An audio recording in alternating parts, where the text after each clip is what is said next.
శ్రీ మాత్రే నమః. నమస్కారం. నేను పండిట్ సూర్యప్రకాష్. ఈరోజు 26 మే 2026 మంగళవారం. కుంభరాశి వారికి చాలా ప్రత్యేకమైన రోజు. ఈరోజు పద్మిని ఏకాదశి.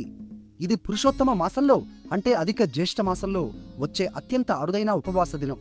ఇది 3 ఏళ్లకు ఒకసారి మాత్రమే వస్తుంది.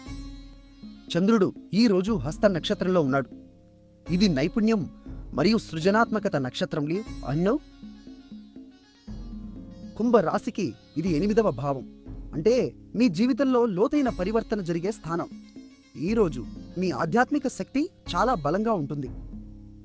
పాత అప్పులు, ఆరోగ్య సమస్యల నుండి ఉపశమనం రావచ్చు, కానీ జాగ్రత్త కూడా అవసరం. రాహువు మీ రాశిలోనే వక్ర గతిలో ఉన్నాడు, అంటే ఆయన ప్రభావం మామూలు కంటే తీవ్రంగా ఉంటుంది. కాబట్టి ఆర్థిక నిర్ణయాలలో తొందరపడకండి. ఆవేశపూరిత మాటలు మానుకోండి. ఈరోజు మీ అదృష్ట సంఖ్య 7. నీలం రంగు ధరిస్తే శనిదేవుని కృప మీ మీద ఉంటుంది. ఈ పద్మిని ఏకాదశి నాడు విష్ణు సహస్రనామం చదివితే 3 ఏళ్ల ఏకాదశుల పుణ్యం ఒక్కరోజులో లభిస్తుందని పద్మపురాణం చెబుతోంది. నిన్న మా అంచనా మీకు సరిగ్గా ఉందా?